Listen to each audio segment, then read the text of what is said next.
également à toutes vos questions par la suite. Voilà.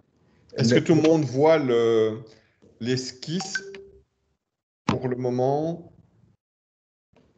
Tout le monde ne doit pas répondre, mais s'il y en a l'une ou l'autre qui veut bien ouvrir son micro pour nous dire si c'est visible. Parfait. Oui. Super. Merci beaucoup. Okay. Alors, Juliette, merci beaucoup. Alors, du coup, voilà, comme on l'a déjà présenté, moi je suis Juliette Lebouleux, je suis architecte paysagiste et je travaille à la commune d'Ixelles. Et pour l'instant, c'est moi qui suis en charge du projet et qui ai amené la rue du Viaduc jusqu'à ce stade d'esquisse aujourd'hui que nous vous présentons. Donc, avant d'arriver à cette esquisse, on a fait rapidement, je vais vous présenter rapidement, mais nous, on a fait assez en profondeur une analyse de cette rue et un diagnostic. L'idée, c'était de sortir les gros enjeux qu'il y en avait, et il y en avait énormément même. Ensuite, donc ça, je vais vous présenter assez rapidement. Ensuite, je vais vous présenter des profils types. Je vais vous expliquer un petit peu après là-dessus. Et enfin, je vais vous présenter l'aménagement, c'est-à-dire comment ces profils types s'articulent entre eux. Voilà. Donc, pour commencer, une situation actuelle ici qui est représentée sous forme d'une coupe.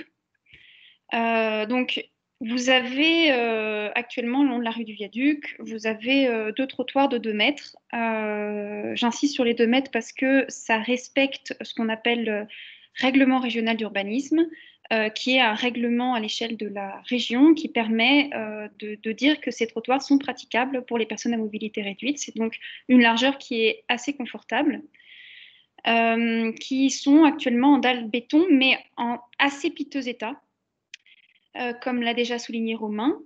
On a également sur certains tronçons seulement une zone de stationnement, une bande de stationnement qui est côté impair, et qui fait une largeur de 1,80 m, qui est légèrement un petit peu short par rapport aux voitures qu'on peut croiser actuellement. Ici, pour vous montrer un petit peu, on a mis des 4x4, enfin des grosses voitures. On est dans des voitures de plus en plus larges. Ensuite, on a une chaussée qui fait 4 mètres. 4 mètres, c'est une largeur qui est confortable, qui est même très confortable. Et qui permet notamment le croisement entre voiture et vélo, puisque nous sommes sur un ICR, mais j'y reviendrai un petit peu plus tard. Maintenant, je vous parle des enjeux que nous avons soulevés. Donc déjà, ce que je vous disais au début, la chronologie du projet, nous avons fait une analyse et un diagnostic. Actuellement, nous sommes à une phase d'esquisse. L'idée, c'est de reprendre vos commentaires et pour avancer ce projet jusqu'à un stade d'avant-projet, voire et plus tard, présenter un permis d'urbanisme. Donc, les gros enjeux, nous les avons dispatchés en 4 grosses familles. La première famille, c'est un enjeu de mobilité. Donc, comme je l'ai déjà souligné, nous avons un ICR, c'est-à-dire un itinéraire cyclable régional qui passe par la rue du Viaduc. Nous avons pas seulement un enjeu vélo, on a aussi forcément un enjeu voiture avec des gros flux le long de cette rue, notamment par le fait qu'il y ait des écoles, qu'il y ait des commerces, qu'il y ait des habitations. Nous avons aussi un enjeu piéton, puisqu'il s'agit d'une artère qui connecte fort la commune d'Ixelles avec ses communes voisines et également en interne. On a également un enjeu du patrimoine. Alors ici, on parle du patrimoine bâti, puisqu'on est dans une rue, une grande partie est classée par un patrimoine néoclassique. Vous avez notamment des pans coupés au niveau des carrefours, avec les rues perpendiculaires. Vous avez également certaines façades qui sont particulièrement classées, notamment des façades de commerce. Et puis, vous avez la cité Gauman, qui est une ancienne cité ouvrière, où vous avez ces façades colorées qui s'en suivent. Et le style néoclassique est très particulier pour ça. Vous avez une certaine identité tout au long de la rue et une certaine homogénéité architecturale. Et patrimoine, on parle aussi d'un patrimoine arboré, puisqu'on a des arbres qui sont déjà présents, on en a 3, qui appartiennent en fait, qui sont issus du croisement avec les rues perpendiculaires. Et donc, Juliette, je m'excuse de vous interrompre. Moi, je n'ai pas le bon slide sous les yeux. Je ne sais pas si je suis la seule. Ici, Tu n'as pas résumé analyse et diagnostic? Ah, je m'excuse, je suis désolée. Voilà, Je pensais là, que je je parlais pensais de qu'on était. patrimoine qui est ici. Pardon, donc, je m'excuse, Juliette. Je pensais qu'on était plus loin. Pas de souci. Et là, je parlais de patrimoine bâti et maintenant patrimoine arboré. Je passe rapidement dessus, mais voilà. Ensuite, il y avait un enjeu de biodiversité. Alors, enjeu de biodiversité par rapport au végétal. On est une rue qui est assez minérale actuellement, mais on a quand même un certain corridor écologique qui l'accompagne et aussi le talus du chemin de fer qui est là, qui traverse perpendiculairement la rue du Fin. Romain l'a également souligné, on a un enjeu au niveau de la gestion des eaux pluviales. Enjeu, puisque en fait, si on dézoome le projet, on va à une échelle du bassin versant, donc on considère le relief d'Ixelles comme une cuvette en quelque sorte, où le fond de la cuvette serait la place Flaget, la rue Gray, jusqu'à la place Jourdan, là, ce qu'on appelle la vallée du Malbec. Eh bien, la rue du Viaduc, c'est une rue qui est située plutôt sur une crête et qui est en pente assez continue du début à la fin du projet et qui est minéralisée. Et donc, voilà, actuellement, on a des problèmes d'inondation au niveau du fond de la cuvette. Ces problèmes d'inondation ne se gèrent pas à l'endroit où on a le problème. Ça se gère sur tout le parcours d'une goutte d'eau, donc de la crête jusqu'à l'aval. Et donc, la rue du Viaduc, par ce principe-là, est un enjeu majeur, est une pièce maîtresse de la gestion des eaux pluviales pour le bassin versant du Malbec. Voilà, je passe à la suite. Alors oui, la suite, comme je vous l'ai dit, on a travaillé le réaménagement de la rue du Viaduc, tronçon par tronçon, avec une volonté de travailler une homogénéité tout au long de la rue, mais on a aussi découvert que chaque tronçon avait des enjeux propres et avait un aménagement qui pouvait s'articuler différemment pour répondre à différents questionnements qu'on avait tronçon par tronçon. Et c'est pour ça qu'on a mis en place des profils types que je vais vous présenter au cas par cas. Il y en a 3. L'idée, c'est que je vous présente le profil type en profondeur pour bien l'intégrer. Et par la suite, quand je vais vous présenter tout l'aménagement au long de la rue, vous allez comprendre comment ces profils types s'articulent entre eux, comment l'un fait une transition jusqu'à un autre, comment il y a un petit peu du premier dans le deuxième, et ainsi de suite. Donc ici, on commence avec un profil de la typologie classique, qui va être un profil qui va plus se retrouver là où on a de l'habitat. Donc là, vous avez un petit bloc diagramme qui l'illustre de manière assez simplifiée. Et en fait, d'un point de vue mobilité, il s'articule avec 2 trottoirs qui font 2 mètres. Je vais suivre avec la souris. Donc, 2 trottoirs, ici 2 mètres, côté stationnement, et ici 2,20 mètres. Là, on n'a pas de stationnement parce qu'on n'est pas protégé par une bande de voitures garées ou de végétation. Ensuite, on a le stationnement qui est du coup côté vert, à cet endroit-là, donc c'est comme actuellement. Et on a une voirie centrale avec un ICR qui est uniquement marqué du côté dans le contresens. Vous avez les petits marquages ici au sol. Voilà. Et la voirie, donc on a un stationnement qui fait 2 mètres de large, on a un trottoir qui fait 2,20 mètres et on a le deuxième trottoir qui fait 2 mètres. Et la voirie va faire 3,60 mètres, ce qui est suffisant pour avoir une voiture et un vélo qui se croisent. Actuellement, on a vraiment une voirie assez importante. Ensuite, d'un point de vue des matériaux, la volonté ici, c'est d'unifier avec le reste du quartier, donc d'emprunter des matériaux qui se retrouvent déjà au niveau du haut d'Ixelles. Donc, on va avoir des pavés qui vont être en grès. On a des pavés de porphyre scié au niveau du stationnement. Donc, ici, du grès, ici, du porphyre scié, et ici, on va avoir de l'asphalte sur les 3,60 mètres de large.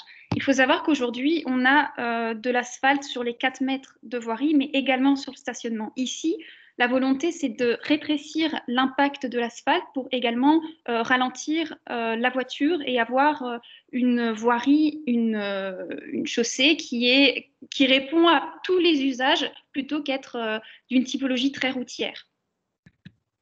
Ensuite, d'un point de vue de la biodiversité, donc comme vous l'avez vu, on a des fosses de plantation qui sont placées régulièrement et qui sont intégrées dans la bande de stationnement.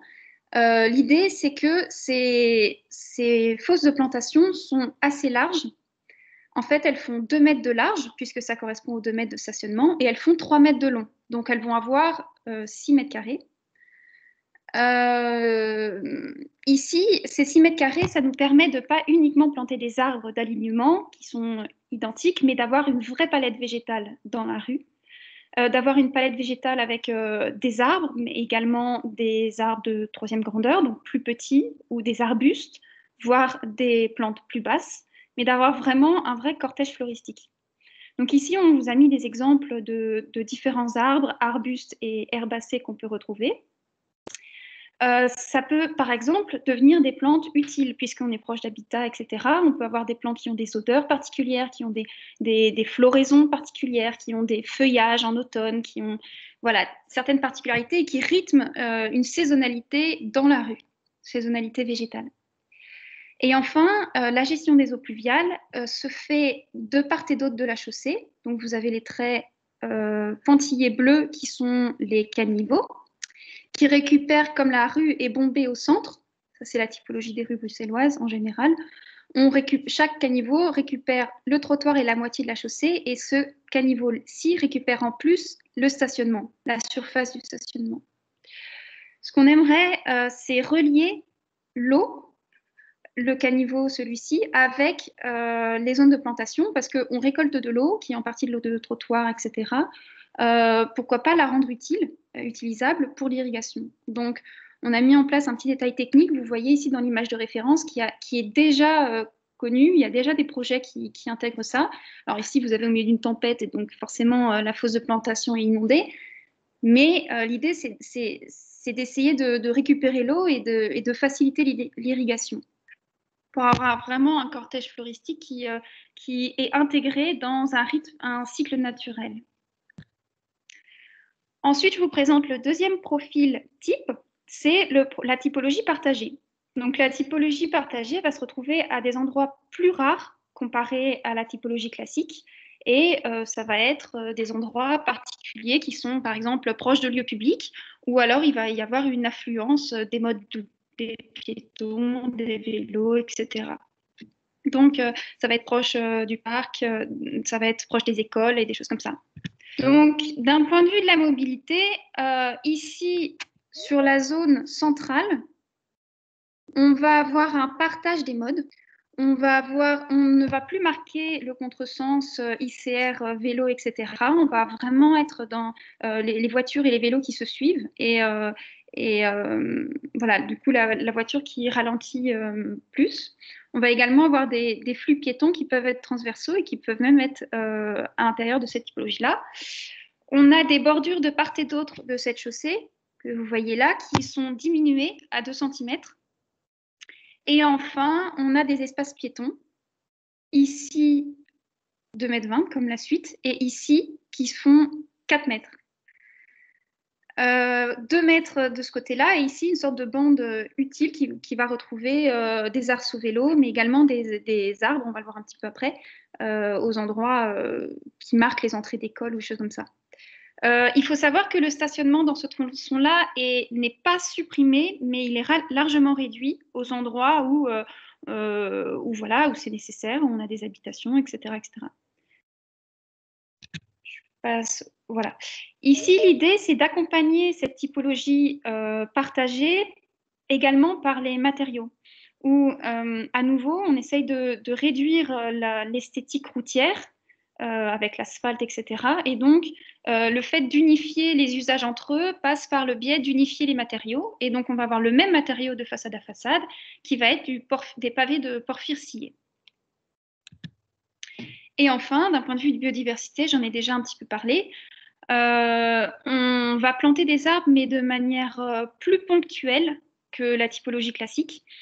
Et c'est des arbres qui vont annoncer quelque chose, qui vont annoncer par exemple l'entrée d'une école, l'entrée du parc ou des choses comme ça, et qui vont avoir un caractère assez particulier. Donc, vous avez l'exemple qui se fait actuellement à Ixelles, qu'on a dans plusieurs rues, du magnolia qui a une floraison très particulière et qui vraiment, ça fait que cet arbre c'est un peu un arbre totem, je dirais. C'est un arbre qui magnifie l'espace à une période clé de l'année et qui marque vraiment l'entrée de quelque chose, qui signale en fait. C'est un arbre qui signale.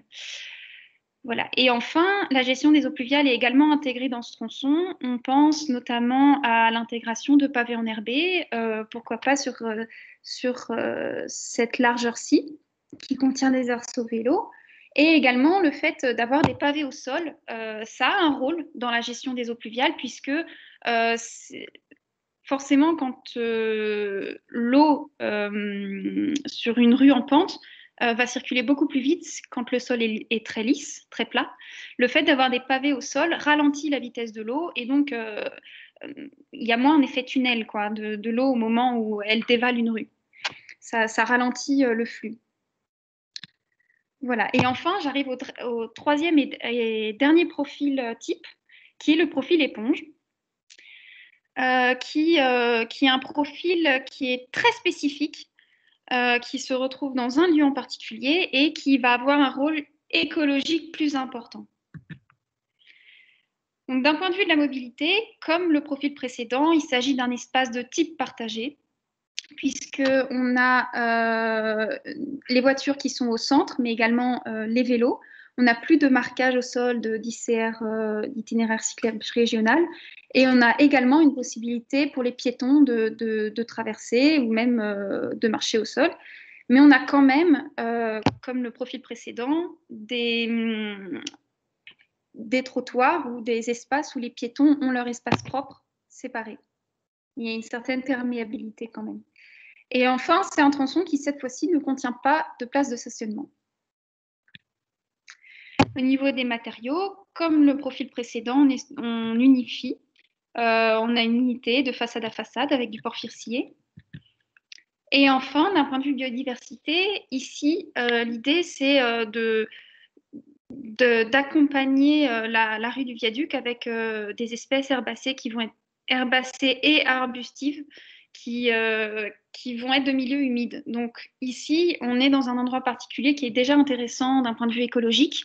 L'idée, c'est de compléter ce maillage écologique avec une typologie de plantes qu'on a moins l'habitude de croiser et qui est très riche d'un point de vue écologique et biodiversité.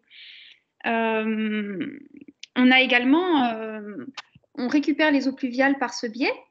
Et ici, on a, vous voyez cette coupe-là, on a une légère dépression qui fait qu'on a encore plus de diversité végétale, puisqu'on a des plantes qui sont faites pour le fond, d'autres qui sont faites pour un petit dénivelé et d'autres qui sont faites pour le bord. Donc, on a vraiment un panel végétal qui s'élargit beaucoup plus par rapport aux deux autres typologies qu'on avait. Voilà. Donc, maintenant que je suis rentrée dans le détail de ces trois typologies-là, c'est ce que je vous expliquais au début, l'idée, c'est que je vais vous présenter leur articulation, la manière dont ils se mettent en musique, en quelque sorte, et débouche à une première esquisse qu'on vous propose. Donc ici, vous êtes sur le côté ouest de la rue du Viaduc. Donc, vous avez en fait la rue du Collège qui est là. Vous avez la place Fernand-Coq qui est là-bas. Et vous avez la chaussée d'Ixelles, qui est plus loin vers la gauche. Et donc là, c'est le premier tronçon qui va du coup de la rue du Collège jusqu'à la rue Van A, qui est celle-ci. Voilà. Aussi, quelque chose d'important à savoir sur ces plans, les arbres qui ont des points rouges au-dessus, je prends l'exemple de ceux-là, c'est les arbres qui sont déjà existants. Donc, pour cette typologie-là, on est clairement dans un tronçon qui reprend la typologie classique de manière formelle, de manière exacte. Donc, vous avez le descriptif que je vous ai déjà fait avec 2 mètres de trottoir, 2 mètres de stationnement, 3,60 m de chaussée et 2,20 m à nouveau de trottoir.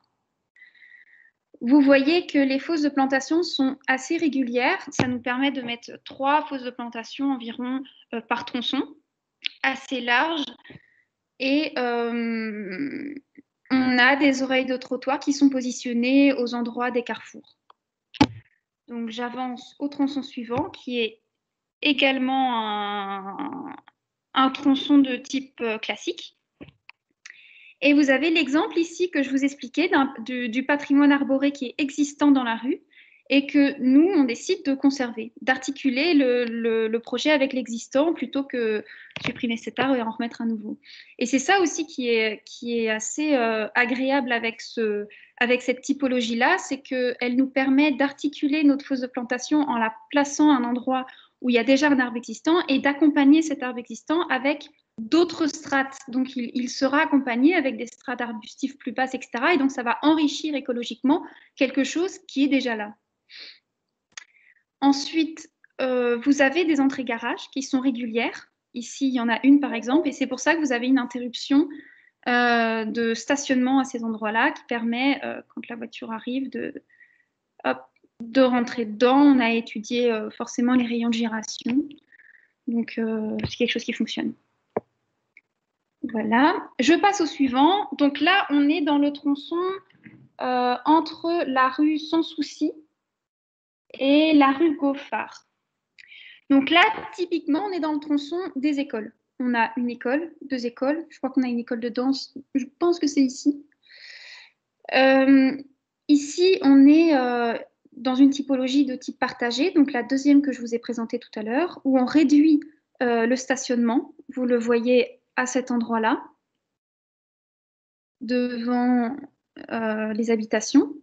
Et par contre, on libère l'espace devant l'école avec un large trottoir qui permet aux parents d'attendre de manière sécurisée, d'accrocher leur vélo. On peut multiplier les arceaux vélos à ces endroits-là. Et on signale l'entrée de l'école. Donc l'entrée de l'école est ici. La porte est là. On signale l'entrée de l'école avec cet arbre dont je vous parlais. Ici, du coup, un magnolia avec un cultivar qui s'appelle Galaxy, qui a des fleurs qui arrivent avant les feuilles. Voilà. Je passe. Oui, alors aussi important, ici vous avez des fosses de plantation qui appartiennent plutôt à la typologie classique, mais à nouveau, comme je vous le disais, on est dans une articulation d'une typologie à l'autre avec des transitions. Ici, on a en plus des arbres existants, donc commencer à encadrer la rue avec une fosse de plantation de manière végétalisée, en fait, ça tombe plutôt bien. Ça encadre les zones de stationnement et voilà. Donc, je passe au tronçon suivant, qui est le dernier tronçon avant de croiser la rue du Trône, qui du coup est ici. Et ce tronçon, on reprend la typologie classique, puisqu'on se retrouve à nouveau dans une typologie d'habitat, dans les bâtiments, une fonction d'habitat qui est assez présente. Et c'est là, en fait, je vous disais qu'on avait quand même, on cherchait à avoir une homogénéité tout au long de la rue, même si de temps en temps, on avait d'autres typologies qui se mettaient en place par rapport à des besoins ponctuels. Eh bien, ici, en fait, la typologie classique, c'est un petit peu ce qui se retrouve régulièrement tout au long de la rue du Viaduc. Et de temps en temps, eh bien, on a une autre typologie plus partagée ou plus écologique qui se met en place, mais on a quand même voilà, une ligne de conduite, un fil d'Ariane. Voilà, je pense que je vous ai déjà du coup parlé. Donc, on a à nouveau des arceaux vélos au niveau des carrefours. Je peux passer directement au suivant. Ici, on se retrouve sur le tronçon entre la rue du Trône et la chaussée d'Ouavre, qui est un tronçon qui est particulièrement long. Et c'est ici qu'on peut mettre en place d'abord une typologie de type classique avec des besoins spécifiques en termes de stationnement, puisqu'on a un stationnement PMR et un stationnement de livraison. Et ensuite, on peut se permettre là de commencer notre typologie éponge avec une phase de transition qui est là. et qui correspond à l'entrée du parc du Viaduc. Donc vous avez 4 arbres dont je vous ai déjà parlé qui ponctuent l'espace, qui appuient l'entrée visuellement, avec un large passage piéton pour encore plus faire ralentir les voitures et des arceaux vélos à proximité. Et ensuite commence vraiment la typologie qu'on a appelée éponge, qui est en fait avec 2 mètres de trottoir, 1 mètre de nous, 4 mètres d'espace partagé, 1 mètre de nous et 2 mètres de trottoir. Voilà. Et là, vous voyez en fait que le moyen de traverser, de couper transversalement pour les piétons cette rue-là, cet espace central est tout à fait possible, vu la récurrence des coupures des nous. Et ça permet aussi que chaque usager n'a pas un peu son tunnel, et on a vraiment un espace qui est poreux, qui permet une transversalité des flux. Donc j'avance. Donc ici, on continue vers la droite. Hop, on se retrouve là. Pardon, je montre avec mon doigt. On est à la fin de la zone où il y a le mur de soutènement en briques, en fait. Si vous voyez un peu visuellement où on se situe. Ici, en fait, ce qui est très intéressant d'un point de vue écologique, c'est que le mur en briques est un mur de soutènement. Ça veut dire que le parc est à un niveau au-dessus. Donc, d'un point de vue écologique, on n'a pas uniquement un corridor écologique, un échange biologique horizontal, on a également une multiplication des échanges par le fait d'avoir différentes hauteurs. Et c'est aussi pour ça que c'est très intéressant à cet endroit-là de mettre en place un cortège floristique plus humide, qui est différent de ce qu'on a au 2e étage. Enfin, ici, on stoppe la typologie de la noue au niveau au moment où on croise le chemin qui borde, la liaison qui borde le chemin de fer, qui se trouve ici. Donc là, vous avez le chemin de fer. Ici, on est sur le pont, en fait. Et là, vous avez la promenade. Et donc, à nouveau, comme au début, donc, je reviens avant, ici, on commençait avec l'entrée du parc du Viaduc et un large passage piéton.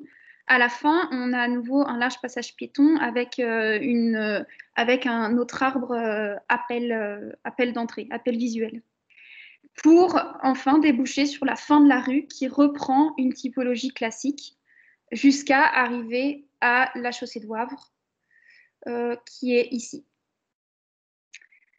Je pense que je vous ai parlé de tout. Voilà. On arrive à la fin de ma présentation. Maintenant, je vais remettre peut-être la première page qui contient le sommaire pour commencer le débat, recevoir vos questions et j'y répondrai avec plaisir. Merci beaucoup, Juliette. Avant le débat, avant qu'on coupe également l'enregistrement et que vous puissiez poser vos questions librement, je tiens à partager encore un petit mot. D'abord, un grand merci pour la présentation. Merci également à mes collègues échevins. Audrey Loest est avec nous. Je vais lui passer la parole tout de suite. Elle est donc, on l'a dit tout à l'heure, échevine du climat et de l'environnement. Et Yves Rouillet, qui est échevin de la mobilité et de l'urbanisme, ainsi que Nevrouzou Ounal, échevine de la rénovation urbaine. C'est ensemble que nous avons, sur les idées aussi de Juliette et le travail du service de gestion de l'espace public, c'est ensemble que nous avons arrêté le modèle qui vous est présenté ce soir. Je vous l'ai dit, c'est ambitieux, c'est un aménagement urbain dans une commune qui se veut apaisée, qui se veut accueillir tout le monde et qui veut aussi rencontrer des impératifs de gestion environnementale que nous jugeons importants. Alors, on ne fait pas ça tout seul non plus. Vous l'avez entendu, il y a un projet dans la partie de la rue du Viaduc la plus proche de la chaussée de Wavre qui est, qu'est-ce que je disais moi, il y a un projet de gestion de l'eau sur l'espace public, c'est nouveau, et donc on ne fait pas ça tout seul, on s'entoure des conseils de Vivaqua, qui est l'intercommunal responsable de la distribution de l'eau potable, mais aussi de la gestion des eaux de pluie, et ils ont des ingénieurs spécialisés en la matière qui nous conseillent évidemment, et avec qui nous avons pris contact pour faire ça au mieux. Eux sont experts en la matière, il ne faut pas s'inquiéter, et ils font des projets tout à fait similaires dans d'autres communes. Sur les délais du projet, on ne vous a pas présenté de calendrier ici volontairement, L'étape maintenant, c'est l'esquisse. L'esquisse, on est bien en amont de la demande de permis d'urbanisme. Ça veut dire que les étapes suivantes vont être d'arrêter le dessin définitif, celui qu'on va porter en demande de permis d'urbanisme, et on vise de déposer une demande de permis d'urbanisme pour l'été de cette année 2021. Ensuite seulement, l'enquête publique va se réaliser, on aura l'occasion de se revoir autour du projet très, très concret qui aura été dessiné, beaucoup plus concret que ce qui vous a été présenté maintenant. Et dans le cadre de l'enquête publique, on aura l'occasion aussi de vous faire une nouvelle présentation et au moment de la commission de concertation, d'avoir à nouveau des échanges. Enfin, et seulement enfin, il y aura un marché public de travaux pour réaliser tout ça. Et donc, on est sur des temporalités. Les calendriers de projets pour ce type d'investissement sont assez étirés. On ne va pas intervenir tout de suite dans la rue du Viaduc pour l'ouvrir et la remettre à neuf. Ce qu'il pourrait se passer, c'est que les impétrants, ce sont les propriétaires de réseaux souterrains, l'eau, le gaz, l'électricité, les télécommunications, tout ça se trouve en dessous de la voirie, c'est invisible, mais c'est un réseau existant et nécessaire pour notre fonctionnement quotidien à toutes et à tous. Cela pourrait intervenir avant et peut-être dans le courant déjà de l'année 2021 pour renouveler leur réseau. On fait toujours ces interventions-là avant de renouveler l'assiette de voirie pour ne pas qu'ils doivent rouvrir quelque chose qu'on viendrait de réaliser. Dernier mot, l'adresse mail va être inscrite dans le chat, l'adresse mail sur laquelle vous pourrez partager vos remarques éventuelles. Je l'ai dit en introduction, on vous demande de réagir par mail jusqu'au 15 février. On ne sera pas rigoriste sur les délais, mais on doit se mettre évidemment une date de fin pour pouvoir tenir compte des remarques que vous formulez. Et vous avez le choix de le faire tout de suite maintenant. On tiendra compte de tout ce qui est dit ce soir ou par mail jusqu'au 15 février, donc, qui est un lundi. Voilà pour le fonctionnement. Avant qu'on coupe l'enregistrement, je passe la parole à Audrey Loest, échevine du climat et de l'environnement. Merci beaucoup Romain. Très brièvement, d'abord remercier Juliette pour sa présentation. Souligner également la qualité du projet. Je pense à une espèce de projet laboratoire un peu bijou comme ça, qui est vraiment très très intéressant de mon point de vue. Il traduit aussi, et comme Romain l'a dit, une belle collaboration entre les services. C'est très important puisqu'on est toujours plus fort ensemble et donc on a intégré toutes les préoccupations, en tout cas des espaces verts, des plantations, la conservation des arbres, la dimension de l'eau, comme l'a dit Romain, et donc et aussi la dimension de mobilité. Donc, je pense que c'est un projet qui est également intéressant de ce point de vue-là. Et donc, je voudrais remercier mon collègue échevin d'avoir permis cette dynamique de travail. Je pense que c'est agréable de travailler de cette façon-là et je trouve que ça se ressent bien aussi dans le résultat. Voilà, j'espère que nous espérons que ça vous plaira et en tout cas, on est bien entendu à l'écoute de vos propositions, suggestions et remarques. Merci beaucoup. Merci, merci Audrey. Je vois qu'il y a des questions qui ont fusé et beaucoup s'inquiètent de la suite du partage de l'information. Donc maintenant, c'est encore enregistré. On vous partagera l'enregistrement. Il sera disponible sans doute sur le site de la commune, sur les réseaux sociaux. Et si nous avons vos adresses mail, on pourra vous le partager par mail. Si vous le souhaitez, vous nous envoyez un mail. Vous trouverez nos adresses mail, la mienne, celle d'Audrey Loest, peu importe. Vous nous demandez et on pourra vous la partager par mail sans difficultés. Je passe la parole encore à Nevrozounal, qui est l'échelle de la rénovation urbaine et qui a beaucoup de projets dans votre quartier via les contrats de quartier. Nevroz? Oui, je voudrais te remercier parce que c'est vrai qu'on s'occupe de l'aménagement des espaces dans le contrat de quartier Athénée, rue Jules Bouillon et la place de la Tulipe, quelques coins de la chaussée d'Ouavre et également rue du Conseil, enfin toute une partie que les comités de quartier de cette zone connaissent assez bien. Et l'objectif, c'était d'avoir une certaine continuité puisqu'on a vraiment aussi investi dans les jardins de pluie, dans les plantations d'arbres et que ce soit un lieu qui assure un équilibre entre le piéton, le cycliste et également la voiture, puisque certains l'utilisent quand même, et de redonner un peu l'espace à la nature. Donc, je vois que et de respecter aussi les pavés qu'on a utilisés, le caractère néoclassique de Bruxelles. Certains cyclistes seront pas contents, mais c'est vrai que c'est un pavé de porphyre lisse.